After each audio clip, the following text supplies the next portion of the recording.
The night in Detroit, USA, was colder than usual, the kind of cold that crawled into your bones and refused to leave. Under an old concrete bridge near the river, a homeless teenage girl named Lily lay curled up on a piece of cardboard. She couldn't remember the last time she'd eaten properly. Her jacket was thin, her shoes had holes, and the icy wind cut through her like a knife. All day she had tried to stay awake, knowing that sleep in this cold could be dangerous.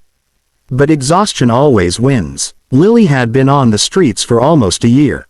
Foster homes had failed her, and she had run out of places to go.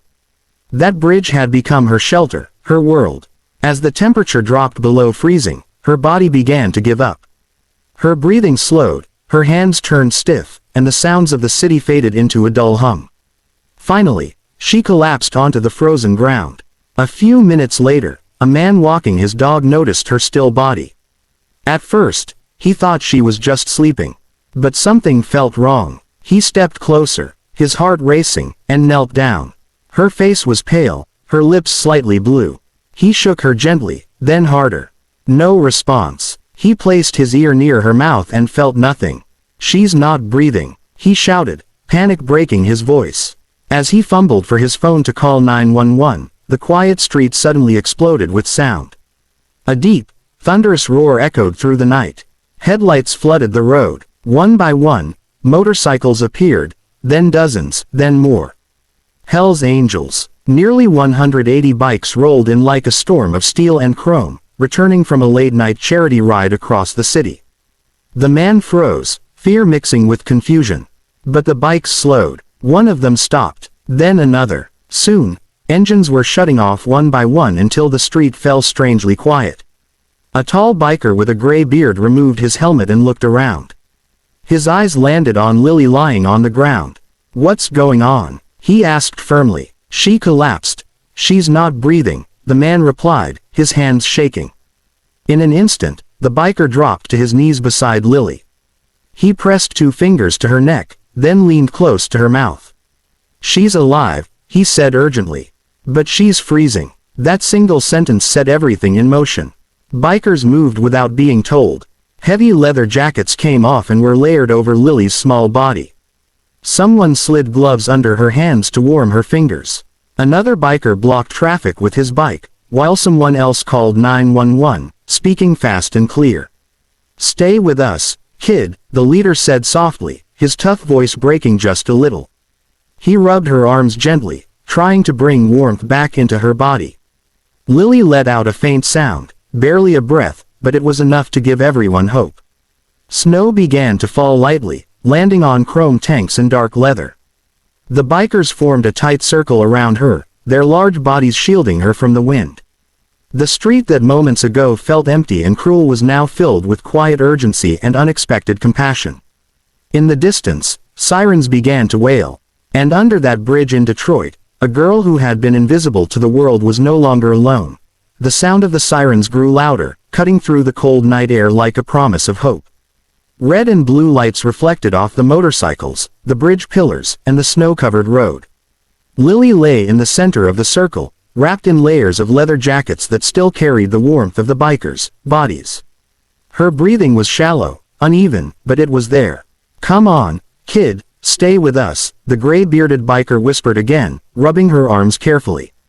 His name was Mike, a road captain who had seen fights, accidents, and loss, but nothing shook him like this small, fragile girl fighting the cold. One of the younger bikers crouched beside him. "She moved," he said quietly, as if afraid to scare the moment away.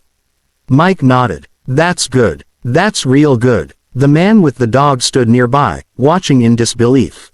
He had expected fear, maybe trouble, when the bikers arrived. Instead, he saw calm coordination and genuine concern. These men, often judged by their patches and engines, were acting like a family, protective and focused. The first police car arrived, followed closely by an ambulance.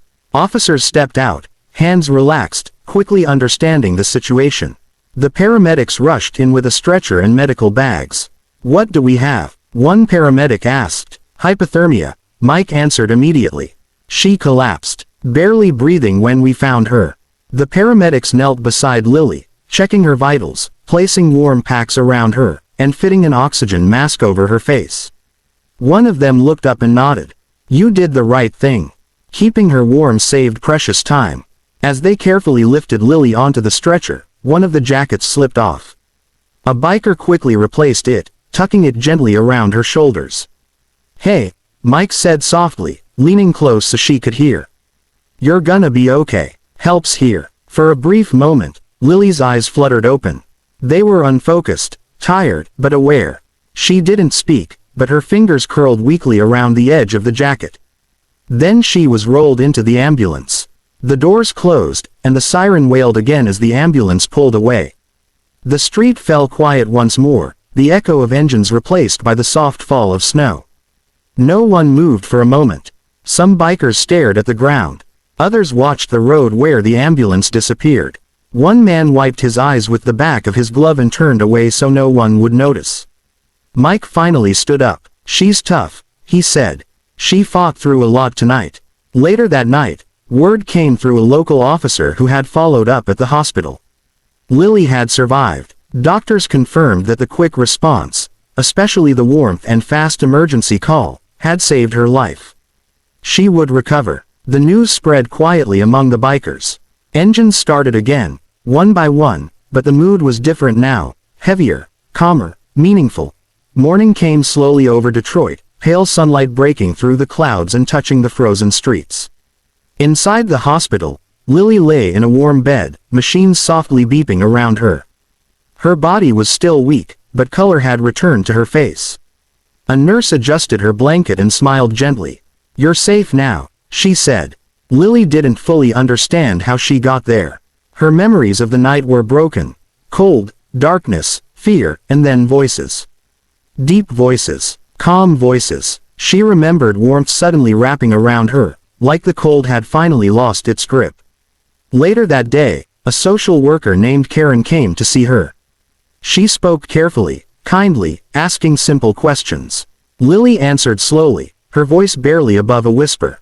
She had no family she could return to, no safe place waiting for her outside those hospital walls. You're not going back to the streets, Karen said firmly.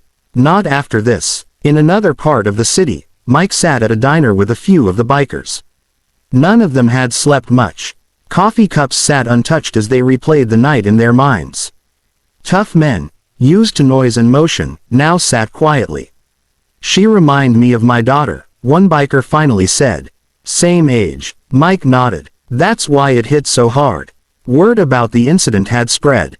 A local nurse, who was married to a police officer, recognized the name and reached out. By evening, Mike received a call. Lily was stable, alive, recovering. He closed his eyes for a moment, relief washing over him. That's good, he said. Quietly. That's real good. The next day, with permission from the hospital and social services, Mike and two others returned, not in their full gear, no roaring engines this time. Just men in plain jackets, carrying a small bag with clean clothes, a book, and a note. Lily was nervous when they entered, but Mike removed his cap and smiled gently. Hey, he said, just wanted to check on you. Her eyes widened slightly. You were there, she whispered. He nodded. Yeah, you were real brave. No one stayed long. They didn't want to overwhelm her. Before leaving, Mike placed the note on the table. If you ever need help, he said, you're not alone anymore. After they left, Lily opened the note. It wasn't fancy, just a few words written carefully. You matter. Don't forget that. Weeks passed. Lily was placed into a support program, given counseling, warm clothes, and a real bed. It wasn't a perfect ending, but it was a beginning. For the first time in a long while, she felt seen. As for the bikers, they went back to their lives, their rides, their loud engines. But something had changed. That night under the bridge stayed with them. Because sometimes, a life is saved not by who you expect, but by who stops when everyone else rides past. And Lily's second chance began the moment winter slowly loosened its grip on Detroit, and with it, life began to move forward. For Lily, recovery was not just about healing from the cold, it was about learning how to trust again. The shelter program placed her in wasn't perfect, but it was warm, steady, and safe. She had her own bed, clean clothes, and 3 meals a day. Simple things, yet they felt unreal to her. At first, Lily barely spoke. Nights were the hardest. Silence reminded her of the bridge, the cold, and the fear of not waking up. But counselors were patient. They didn't rush her. Slowly, she began to open up. About the foster homes, the running away, the nights spent hungry and scared. Each word she shared felt like dropping a heavy weight she had carried for too long. One afternoon, during a group session, a counselor asked, "Was there a moment when you felt someone cared?" Lily thought for a long time. Then she said quietly, "When they covered me with their jackets." The room went silent. Across the city, Mike and the bikers had started something new. The incident had shaken them deeply. At their clubhouse, they set up a donation drive: blankets, winter coats, gloves. No big announcements, no media. Just action. On weekends, they rode through the city, stopping near shelters and under bridges, handing out warmth and food. Because sometimes, Mike said, being there is enough. One evening, a familiar social worker approached them. "There's a girl," she said carefully. "She wanted to thank you." No pressure. Mike hesitated. Only if it's okay for her. A week later, in a small community center, Lily stood nervously near the door. She wore a clean jacket, her hair neatly tied back. She didn't look like the girl from under the bridge anymore, but the memory lived inside her. When Mike entered, she recognized him instantly. "You saved me," she said, her voice shaking. He shook his head. "No, you survived. We just didn't leave." Lily smiled, a real smile this time. It was small, but strong. That meeting didn't last long. It didn't need to. What mattered was the connection, the proof that kindness could come from unexpected places. Months later, Lily returned to school through a support program. She struggled at first, but she kept going. On her notebook cover, she wrote the words from the note Mike had left behind. "You matter." The bikers kept riding. The city kept moving. But in the quiet spaces between noise and motion, something had changed. Because a frozen night, a homeless girl, and 180 Hell's Angels had reminded a city of a simple truth. As they rode off into the Detroit night, no one said much. They didn't need to.